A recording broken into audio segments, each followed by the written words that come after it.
Hello friends, स्वागत है आपका आपके अपने लीगल चैनल में। मैं हूं एडवोकेट सनी शर्मा और दोस्तों आज की इस वीडियो में आपको बहुत ही इंपॉर्टेंट जानकारी मैं देने वाला हूं। दोस्तों 498A का केस जिसमें कि और धाराएं भी शामिल होती हैं, सबसे बड़ी चुनौती होती है पति के लिए इस केस को लड़ना, इसमें अपने माँ बाप को, भाई बंधुओं को सेव करना, जबकि यह केस झूठ हो, फॉल्स एलिगेशन पर बेस्ड हो। लेकिन दोस्तों ऐसा भी नहीं है कि कोर्ट में कोई भी केस स्टैंड कर जाएगा।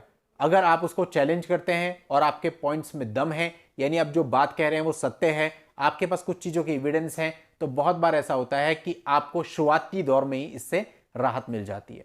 तो आप ऐसा भी कर सकते हैं कि जब आपके ऊपर एफआईआर दर्ज हुई और उस एफआईआर से रिलेटेड आपके पास एविडेंस है कि भाई उसमें जो कुछ भी बोला गया गलत है, तो आप डायरेक्टली इस एफआईआर की क्वेश्चनिंग में भी जा सकते हैं, जैसे कि इस मामले में हुआ। और जो एफआईआर थी वो इनिशियल लेवल पे ही पूरी की पूरी खत्म कर दी गई और खत्म करते हुए कोर्ट ने बहुत सारी चीजों को ध्यान में रखा। और दोस्तों किन किन चीजों के आधार पर ये एफआईआर खत्म की गई, सब कुछ आज के इस वीडियो में मैं आपके सामने रखूंगा, ताकि आप ये निर्णय कर सकें कि यदि आपकी एफआईआर में भी ऐसा ही कुछ है तो आपको भी क्वेश्चनिंग के लिए डेफिनेटली जाना चाहिए और वहां पे आपको राहत मिल सकती है। साथ ही ये जो जजमेंट है इसका रेफरेंस भी आप ले सकते हो, क्योंकि ऐसे जजमेंट में क्लियर होता है कि ये चीज थी, इस वजह से एफआईआर रद्द हुई। तो अगर आपके मामले में भी सेम है तो आपको इससे हेल्प मिल सकती है। तो दोस्तों आखिरी तक वीडियो में बने रहिएगा, वीडियो में आपको पूरी जानकारी दूंगा और हमें सपोर्ट करने के लिए इस चैनल को भी जरूर सब्सक्राइब कर दें और नोटिफिकेशन बेल पर भी जरूर क्लिक कर दें, क्योंकि इस चैनल पर भी लगभग हर रोज मैं आप लोगों के लिए वीडियो लेकर के आता रहता हूं। अब दोस्तों इस मामले में 2015 में पति पत्नी की शादी हुई थी। उसके बाद जो पत्नी थी वो इन लॉज के साथ रहने लगी। इस विवाह से उनको एक बेटी भी थी। इसके बाद दोस्तों झगड़ा हुआ और वो दोनों सेपरेट रहने लगे, अलग रहने लगे। अब दोस्तों जो पत्नी थी उसने 50,000 रुपए डाउरी मांगने का झूठा एलिगेशन भी उस पर लगा दिया, ऐसा उसका मानना था। अब इसके बाद ये हस्बैंड जो था उसने ऑब्वियसली परेशान होकर डिप्रेशन में जाके पॉइजन कंज्यूम कर लिया और उसके जो पिता थे वो उसको हॉस्पिटल लेकर के गए। इसके कुछ समय बाद ही जो पत्नी थी उसने एफआईआर दर्ज करवा दी under section 498A, 323, 294B, 114 IPC and 3,7 of DP act, dowry prohibition act में यह एफआईआर दर्ज हो गई। अब देखिए इसमें कहने को तो बहुत सारी धाराएं, तो कई बार तो आदमी केवल धाराएं देखकर ही क्वेश्चन में नहीं जाता कि इतनी सारी धाराएं, क्वैश तो होगा नहीं। लेकिन दोस्तों ऐसा नहीं है, बहुत सारे फैक्टर्स होते हैं जिससे आपकी एफआईआर क्वैश हो सकती है। तो समझते हैं कि इस एफआईआर में कोर्ट ने किन किन चीजों को देखा, कौन कौन से पॉइंट कंसिडर किए।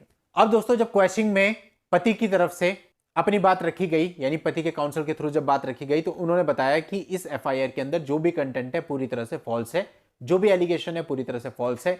उन्होंने कभी भी उसको मेंटली और फिजिकली किसी भी प्रकार से टॉर्चर नहीं किया है। जितने भी एलिगेशन है सारे नेचर में वेग और जनरल हैं। 498A, 323, 294B के कोई भी इंग्रेडिएंट्स मौजूद नहीं है एफआईआर में। अब दोस्तों दूसरा जो काउंसिल था अपोजिट पार्टी का, उसने बताया कि भाई ये इसके इंग्रेडिएंट्स मौजूद हैं या नहीं है, इसके लिए ट्रायल चलना चाहिए। ट्रायल के बाद ही पता चल सकता है कि इंग्रेडिएंट्स हैं या नहीं है। अब दोस्तों कोर्ट ने इसमें एक चीज कंसिडर करी कि भाई जब इन्वेस्टिगेशन हुई, इन्वेस्टिगेशन के दौरान जो एविडेंस कलेक्ट किए गए हैं वो इस ऑफेंस को सपोर्ट नहीं करते हैं। यानी देखो जो आईओ होता है वो एविडेंस कुछ ना कुछ कलेक्ट करेगा, अपना जो केस डायरी होती है उसको बनाता है, तो उसके अकॉर्डिंग कोर्ट ने देखा कि भाई जो भी इसमें एविडेंस है वो किसी भी तरह से ये जो ऑफेंसेस बताए गए हैं इनको सपोर्ट नहीं कर रहे हैं।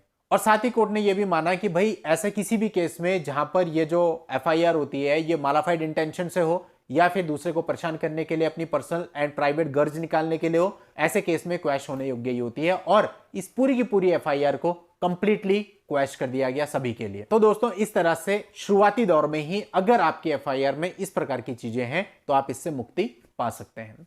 आप लोगों की हेल्प के लिए जजमेंट का लिंक आपको इस वीडियो के नीचे डिस्क्रिप्शन में मिल जाएगा, वहां जाकर के आप इस पूरे जजमेंट को पढ़ सकते हैं, कॉपी और डाउनलोड कर सकते हैं।